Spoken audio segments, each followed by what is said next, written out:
kai jau tokie žodžiai prasideda, tai stebėkite tą žmogų, kai jisai sako, manęs niekas nesupranta.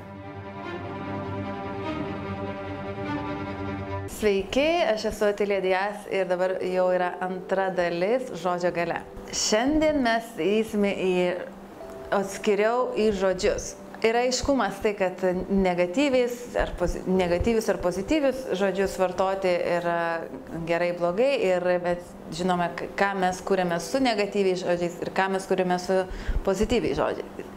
Bet kai kurie žodžiai yra tokie neaiškus. Ir pavyzdžiui, yra toksai nekaltas žodelis stengtis. Ir kai žmogus vartoja žodį aš stengiuosi, aš labai stengiuosi, iš tikrųjų yra tai tinginystės požymis ir yra procrastination, tai yra atidėliojimas.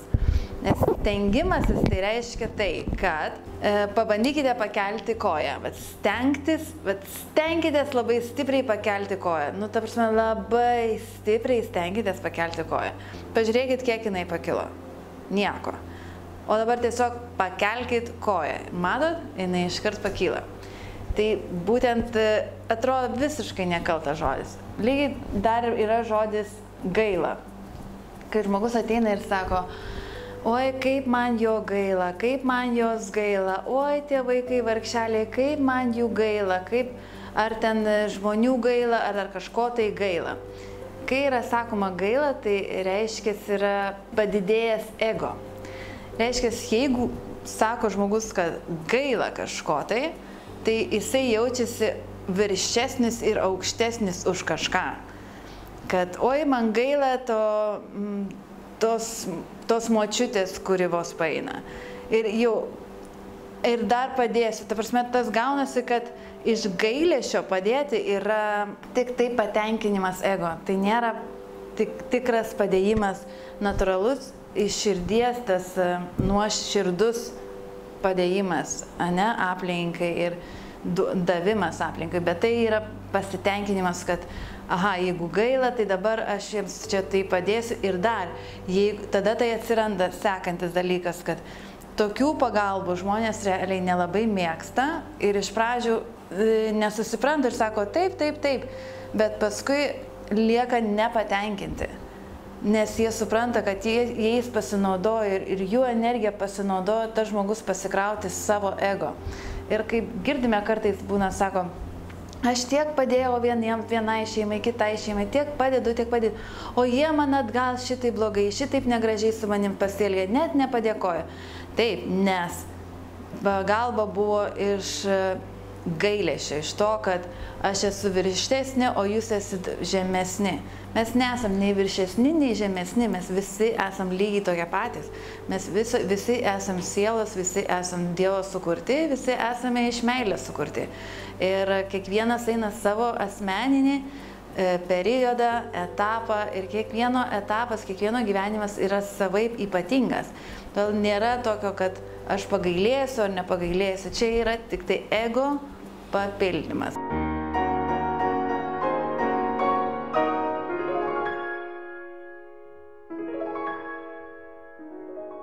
Labai populiarus žodis yra mano antra pusė. Mano antra pusė kažką daro, mano antra pusė atėjo, aš esu su antra pusė, mano antra pusė ateina, išeina ir taip toliau. Antra pusė, tai reiškia, kad jūs ieškote savo antros pusės. Tai kiek pusių jūs turite? Reiškia, jūs esate pusė. Jeigu jūs ieškote antros pusės, nemačiau, nėra laimės su pusėmis. Viena pusė ir kita pusė ir mes vienetas. Ar tai yra tiesa? Ar taip tikrai užgimė žmogus? Ar jisai gimė pusė būdamas? Ar jam reikia dar pusės? Iš tikrųjų mes gimėme vienetu. Mes gimėme asmenybė, pilna siela, pilnu kūnu, pilnu vienetu. Jeigu jums reikia pusės, iš karto suvokia pasąmonė, kad tai reiškia, aš dabar turiu pasidaryti pusę. Ir tokiu atveju buvo, kad atėjo moteris, kuriai buvo grinai pusė galvos nuplikusi galva, tiesiog labai stipriai nuplikusi galva, aš net aikčiau pamačiusi, kaip tai atrodo, pusė plaukų nėra beveik, pusė galvos. Ir žodžiu, visa esmė, visas centras buvo tame, kad jinai vis kartojo, tai yra mano antra pusė, tas vyras yra mano antra pusė ir jisai turėjo atlikti viską taip, kaip antra pusė, reiškia didžiulė kontrolė, reiškia, taigi tą pusę mes kontroliuojam, jeigu pusė yra ir dar kita pusė. Ir ta kita pusė pradeda dinginėti, jinai pradeda irti, nesgi kita pusė yra tenais. Pasąmonė galvoja tiesiogiai, nėra per užuominas kažkaip tai. Ir todėl ta antra pusė, frazė antra pusė yra super pavojinga. Kitas atvejis irgi buvo, atėjo moteris su širdies aritmija. Ir lygiai taip pat ieškojom, kodėl yra širdies aritmija ir nuėjai į pasąmonę. Geniali pasąmonė pasakė tik tai vieną. Antra pusė. Tai kas, kai jinai visą laiką vadindavo savo antrąją pusę, antrą pusę, tada širdis sugalvojo, kad jai reikia skirtis, kad reikia per pusę skilti. Ir širdis pradėjo naujas arterijas gaminti ir tai prasidėjo aritmija. Nes permušimai, nes širdis pradėjo tiesiog gaminti antrą širdies pusę. Ir tai buvo perkartojama antra pusė, antra pusė, antra pusė. Ir tai suradusi, tai tikrai yra įmanoma išnaikinti ir daugiau tokių žodžių nevartoti, kurie tikrai yra pavojingi. Ir visą laiką, jeigu turit klausimą, bet kokį žodį, bet kokio žodžio gimimą, pastebėkite, kaip yra iš tikrųjų, kur tikroji tiesa yra. Ir tada pastebėti, kad kaip kūdikis gimsta, kaip mes užgimstame, koks yra visatos dėsnis.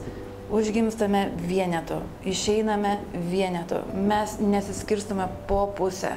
Ir jeigu esat vienetas, jūs sutinkat kitą irgi dar vieną vienetą ir taip poroje einat per gyvenimą. 1+1, o ne pusė plus pusė. Tai yra labai didelis skirtumas.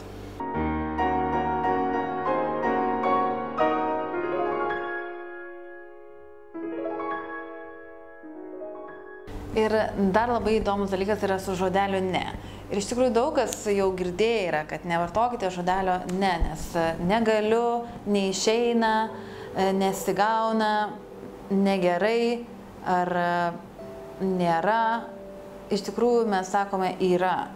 Tai nėra blogai, pavyzdžiui, tai bus, kad iš tikrųjų yra blogai. Tas ne žodelis, jisai pagal vibraciją ne, jisai beveik nesigirdi, beveik jo nesijaučia visatoje ir tada jisai beveik neskamba. Tai jeigu mes sakome negerai taip daryti, pavyzdžiui, eina vaikas ir krenta į baseiną ir tėvai sako negerai taip daryti, tai iš tikrųjų jie sako gerai taip daryti. Ir nebėk, tai iš tikrųjų sako bėk. Jeigu norim vaiką taip sustabdyti, kažką daryti, kas yra jam pavojinga, tiesiog pasakom stop, tada jis sureaguoja. Bet jeigu sakom nebėk, neimk, nenešk, būtinai padarys atvirkščiai ir tada stebisi tėvai, va, mano vaikas visada atvirkščiai sako, daro. Visą laiką daro kažką atvirkščiai, bet iš tikrųjų taip žmogus ir pasako, taip tėvai ir pasako tą daryti. Tai žodelis ne yra labai pavojingas. Jo iš viso reikėtų kuo mažiau vartoti kalboje. Kai sako žmogus, manęs negirdi, manęs nemato, tai irgi signalizuoja apie žmogaus žemą savivertę. Tokiam žmogui reikėtų pasakyti daug komplimentų ir parodyti, kad girdime ir matome, bet būna atveju, kad ir labai berodant ir vis tiek žmogus tiesiog nepatikė ir kalba ir sako, manęs tiesiog niekas negirdi, o tai yra atsisakymas savęs, atsisakymas atsakomybės už savo asmeninį gyvenimą, tiesiog kritimas labai žemą savivertę. Dar labai atsargiai su žodis turiu.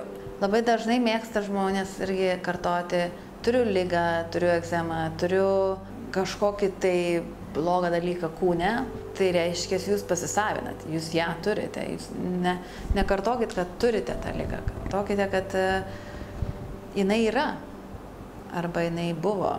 Geriausia šis būtų tuo laiku sakyti, kad jinai buvo ir ta liga supras, pasąmonė supras, kad tai čia buvo ir tai reikia perprogramuoti į buvo. Bet nepasisavinkite ligos, nepasisavinkite problemos, kad turiu tą problemą. Jūs galite sakyti visiškai kitus žodžius ir programuoti visiškai kitą dabartį. Ir aš pastebėjau, tokie žmonės labai dažnai turi problemų su finansais, su pinigais.